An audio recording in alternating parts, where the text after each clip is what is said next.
ഇങ്ങനെയുള്ള വള്ളിക്കെട്ടുകളുണ്ടോ എന്ന് നോക്കണം. അത് നമ്മൾ ശ്രദ്ധിച്ചു വേണം. ഇപ്പോൾ ഒരു ബിരിയാണി നമുക്ക് 150 രൂപയ്ക്കും കിട്ടി, 100 രൂപയ്ക്കും കിട്ടി.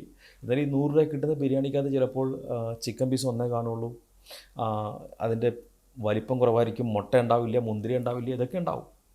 അപ്പോൾ ഈ പ്രീമിയം മാത്രം നോക്കിയിട്ട് നിങ്ങൾ ഈ പോളിസി എടുക്കാൻ നിൽക്കരുത്. അതിൽ നമ്മളിപ്പോൾ സംസാരിക്കുന്ന കുറേ ഫാക്റ്റ് കൂടി അനലൈസ് ചെയ്യണം. ഇപ്പോൾ ലൊക്കേഷൻ ഒരു ഘടകമാണ്. നമ്മളുടെ അടുത്ത് ഏതൊക്കെ ഹോസ്പിറ്റലുകൾ ഈ പറയുന്ന കമ്പനി കവർ ചെയ്യുന്നുണ്ട് നോക്കണം. ലൊക്കേഷൻ നോക്കും, മറ്റൊരു കാര്യം കൂടി നോക്കുന്നുണ്ട്.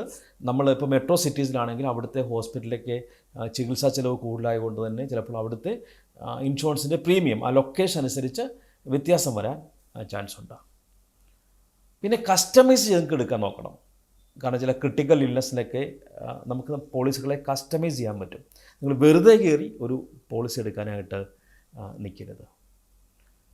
ഇപ്പോൾ ഒരു ഗ്രൂപ്പായിട്ടൊക്കെ എടുക്കുമ്പോൾ ശ്രദ്ധിക്കേണ്ട കാര്യം എന്ന് പറയുന്നത്, ഇപ്പോൾ നമ്മുടെ വീട്ടിൽ, ഇപ്പം എൻ്റെ വീട്ടിലാണെങ്കിൽ ഞാൻ, മോൻ, വൈഫ്, അമ്മ, അപ്പോൾ ഞങ്ങൾ 4 പേരെയും ഒറ്റ ഗ്രൂപ്പിൽ കൊണ്ടുവന്നാളൊരു ഇതെന്ന് പറയുന്നത് ഈ നോ ക്ലെയിം ബോണസ് എന്നൊരു സാധനമുണ്ട്.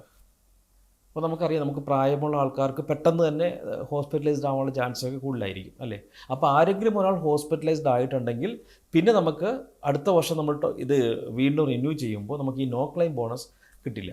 നേരെ മറിച്ച് ഒരു ഏജ് ഗ്രൂപ്പിനനുസരിച്ച്, ഇപ്പോൾ അച്ഛനും അമ്മയും 2 മക്കൾ എന്ന് കരുതുക, മക്കൾക്ക് ഒരു ഗ്രൂപ്പ്, ഭാര്യയ്ക്ക് ഭർത്താവിനും മറ്റൊരു ഗ്രൂപ്പാണെങ്കിൽ, ഇപ്പോൾ ഇവരിൽ ആർക്കെങ്കിലും അസുഖം വന്നാൽ തന്നെ ഈ നോ ക്ലെയിം ബോണസ് ഒരു ഗ്രൂപ്പിനെ കട്ടാവുള്ളൂ, മറ്റേ ഗ്രൂപ്പിന് കട്ടാവില്ല. അപ്പോൾ ചെറിയ ചെറിയ ഗ്രൂപ്പുകളായിട്ട് തിരിഞ്ഞ് നിങ്ങൾ ഈ ഗ്രൂപ്പ് പോളിസീസ് എടുക്കുന്നതായിരിക്കും നല്ലത്.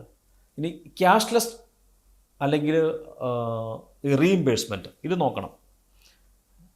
ഒരു കാര്യമുള്ളത്, ഈ ക്യാഷ്ലെസ് എന്ന് പറയുന്നത് ആക്ച്വലി ഒരു കമ്പനികളുടെ